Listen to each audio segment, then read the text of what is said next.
Assalamualaikum warahmatullahi wabarakatuh. Bertemu lagi di channel Malvis Windows. Kali ini kita akan share ya bagaimana cara membudidayakan lebah madu. Lebah madu adalah hewan yang membawa banyak manfaat. Manfaat yang paling utama yang sering kita jumpai adalah madu yang mampu mengobati berbagai macam penyakit. Saripati madu diperoleh dari tanaman-tanaman yang mengandung madu seperti bunga mawar, bunga anggrek, bunga melati, dan lainnya. Lebah madu juga sangat berperan banyak dalam penyerbukan bunga yang dihinggapinya. Madu yang diambil dari tanaman tadi dikonsumsi oleh lebah dan digunakan untuk membuat sarang untuk tempat berkembang biak. Madu yang biasa kita nikmati berasal dari sarang lebah tempat berkembang biak koloni lebah madu tersebut. Oleh karena itu, kita perlu mempelajari cara yang benar untuk melakukan budidaya atau berternak lebah madu agar lebah madu yang kita budidayakan tetap lestari dan tetap bisa menjaga lebah tetap lestari, sekaligus kita juga bisa memanen madu yang kita ambil dari sarangnya. Adapun jenis-jenis lebah madu yang baik untuk kita budidayakan yaitu yang pertama adalah spesies lebah cerana. Spesies lebah cerana berawal dari wilayah dataran Asia menyebar hingga Cina, Jepang, Vietnam, Thailand, dan Myanmar. Yang kedua adalah lebah dorsata. Spesies lebah ini merupakan lebah terbesar dari spesies lainnya. Habitat aslinya hampir tersebar di seluruh wilayah Indonesia, Malaysia, Singapura, hingga Filipina. Yang ketiga adalah lebah florea.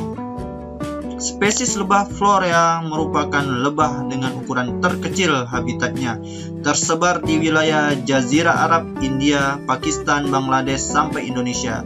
Di Indonesia, lebah florea sering dikenal dengan nama tawon kelanceng. Yang keempat adalah lebah mellifera. Spesies lebah jenis ini menyebar di wilayah dataran Eropa, diantaranya Britania Raya, Perancis, Italia, Yunani, dan beberapa negara sekitar Mediterania. Memahami sistem kehidupan lebah madu. Sebagai pembuka, mari kita ketahui sistem kehidupan keluarga lebah yang mempunyai peran masing-masing dalam kehidupannya. Hal ini penting untuk kamu ketahui sebelum memulai budidaya lebah madu. Pada sistem kehidupan lebah terdapat 3 jenis lebah dengan tugasnya masing-masing, yaitu lebah ratu, lebah pekerja, dan lebah jantan. Lebah ratu merupakan lebah betina yang merupakan inti dari berjalannya sistem berlangsungnya koloni kehidupan lebah. Dari satu koloni lebah atau satu sarang hanya terdapat satu lebah ratu. Jika ada 2 lebah ratu, mereka akan saling berkelahi hingga mati atau salah satunya meninggalkan sarang. Lebah ratu dapat kita kenali dengan ciri-ciri perutnya panjang, jauh lebih panjang daripada sayapnya. Ukuran dada lebah ratu lebih besar daripada lebah pekerja, dan kepala lebah ratu berbentuk bulat. Lebah ratu memiliki kehidupan yang spesial karena ia selalu dilayani oleh lebah-lebah pekerja dan tidak pernah mencari makan. Masa hidup lebah ratu cukup lama, sekitar 4-6 tahun. Dalam waktu hidupnya, lebah ratu akan membangun koloni lebah yang semakin besar dengan cara memperbanyak bertelur. Dalam sehari-hari, lebah ratu bisa menghasilkan 1000 lebih telur yang akan menjadi lebah-lebah baru, seperti lebah pekerja, lebah jantan, dan bakal calon lebah ratu selanjutnya. Sebelum bertelur, lebah ratu pergi meninggalkan sarang untuk kawin. Perkawinan lebah ratu dengan lebah ratu hanya dilakukan sekali, lalu untuk bertelur dilakukan selama hidupnya. Telur yang dibuahi akan menjadi lebah betina biasa, lebah pekerja, dan telur yang tidak dibuahi akan menjadi lebah jantan. Untuk bakal calon lebah ratu ini spesial. Telur yang nantinya menjadi lebah ratu ditempatkan pada tepi sangkar dengan posisi tegak lurus. Bentuk telur bakal calon lebah ratu berukuran lebih besar dan dari telur-telur lainnya. Telur bakal calon lebah ratu perkembangannya relatif lebih singkat, kurang lebih 15 hari. Tubuh lebah ratu lebih besar karena sejak masih dalam bentuk larva ia diberi makan royal jelly yang kaya akan vitamin dan gizi. Jika lebah ratu baru telah keluar dari selnya, akan ada hijrah dari sebagian koloni lebah untuk mengikuti lebah ratu yang lama atau yang baru. Lebah yang baru atau yang muda yang baru bertelur ya. Kemungkinan lain yang dapat terjadi adalah perkelahian hingga salah satu lebah ratu mati. Yang kedua, prosesnya lebah pekerja ya. Lebah pekerja ini maksudnya setiap koloni lebah ada sekitar 30.000 sampai 60.000 ekor lebah pekerja. Ciri-ciri lebah pekerja adalah ukurannya yang paling kecil jika dibandingkan dengan lebah jantan.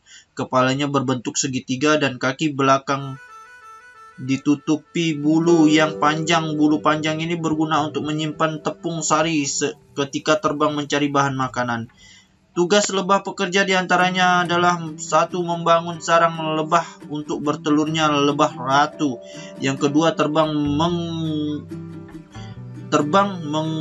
mengumpulkan nektar atau tepung sari dan air. Yang ketiga, memberi makan lebah ratu dan lebah jantan. Yang keempat, membersihkan sarang. Yang kelima, menjaga sarang dari gangguan musuh. Yang ketiga, lebah jantan. Fungsi dari lebah jantan ini hanya ratusan saja ya koloninya. Tugas lebah jantan adalah mengawini lebah ratu. Lebah jantan yang berani mengawini lebah ratu hanya lebah jantan yang sudah dewasa. Perkawinan dilakukan dengan cara terbang tinggi di angkasa pada saat cuaca cerah. Lebah jantan yang bisa mengejar ratu lebah saja yang dapat mengawini sang ratu lebah. Lebah jantan yang berhasil mengawini lebah ratu itu tidak lama akan mati karena testisnya lepas dan tertanam pada ovarium ratu lebah. Lebah jantan lainnya hanya tinggal di sarang dan makan dari makanan yang dibawa oleh lebah pekerja. Ciri-ciri lebah ratu bentuknya besar, mirip dengan lebah ratu tetapi sedikit ramping, matanya besar dan bersentuhan pada atas kepalanya. Perkembangan dari telur menjadi lebah. Setelah memahami sistem kehidupan keluarga lebah, mari kita mengenal lebih jauh tentang perkembangan lebah madu. Perkembangan koloni lebah diawali dari bertelurnya ratu lebah. Telur yang dihasilkan akan menetas menjadi larva setelah 3 hari. Hari ketiga larva tersebut tinggal di dalam sel-sel sarang lebah madu. Selama 2 hari larva memperoleh makanan berupa tepung sari, nektar, dan royal jelly. 6 hari sampai 9 hari kemudian sel sarang lebah ditutup oleh lebah pekerja agar larva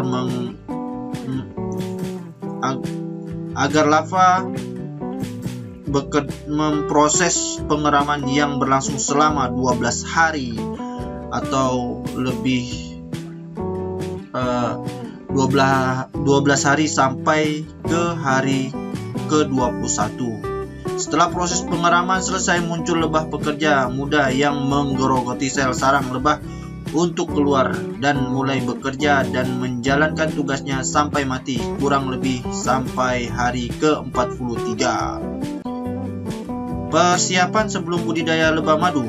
Yang pertama, kita harus ada modal ya. Modal utama yang diperlukan dalam budidaya lebah madu adalah pengetahuan dasar dalam berternak lebah madu. Selain itu, investasi dana modal tetap diperlukan untuk kegiatan budidaya lebah madu selama beberapa periode pemanenan.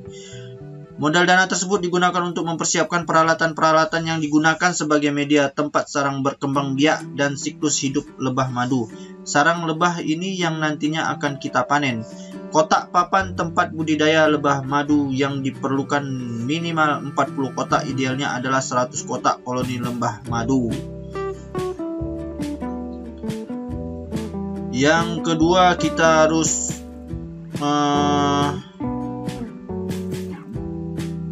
membuat perlengkapan untuk kandang lebah madu. Papan kayu yang empuk, papan kayu dari mahoni atau kayu suren dengan tebal 3 cm. Bisa memakai gelodok bambu untuk kandang secara tradisional. Dan gitu kita harus mempersiapkan alat pengasap untuk menjinakkan lebah madu yang agresif. Dan gitu yang tahap selanjutnya, pakai pelindung yang tebal dilengkapi masker pelindung wajah dan kepala. Siapkan sarung tangan penyekat ratu lebah, sapu sikat tempat makan dalam kandang, sisir kandang lebah atau bingkai royal jelly untuk membuat sarang si lebah yang berisi ratu lebah. Usahakan ratu lebah tidak bisa keluar dari dalam bingkai yang kita buat. Yang ketiga, kita harus lihat kondisi lingkungan ya. Lingkungan di area budidaya lebah madu ini di sekitar pekarangan rumah kita, yaitu kita harus perhatikan suhu yang ideal untuk penangkaran kurang lebih 25 derajat Celcius. Yang kedua, diutamakan tempat yang dipilih adalah tempat yang terbuka. Yang ketiga, pilihlah lokasi tempat budidaya yang jauh dari lalu lalang manusia. Yang keempat, cari tempat yang banyak terdapat bunga di sekitar tempat budidaya untuk pasokan makan lebah. Banyaknya bunga yang ada akan mempengaruhi hasil panen kita.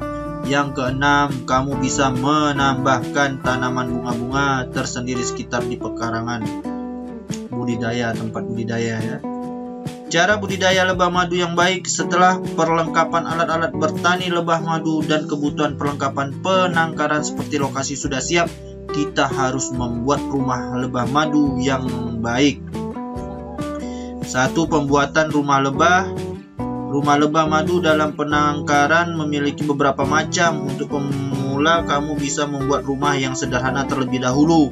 Setelah perkembangan koloni lebah semakin banyak dan muncul lebah ratu yang baru, kamu bisa menyiapkan rumah dengan bentuk yang lebih baik lagi. Rumah lebah madu sederhana atau tradisional. Rumah lebah madu sederhana bisa dibuat dari gelodok bambu petung. Bambu memiliki diameter cukup besar, sekitar 20-25 cm, yang bisa kita gunakan untuk rumah lebah madu secara tradisional. Bambu yang digunakan tetap tertutup di bagian pinggirnya, dan buatlah 2-3 lubang pada salah satu sisi tutup bambu tersebut untuk keluar masuk lebah madu. Ya, begitulah ulasan dari budidaya lebah madu ini ya.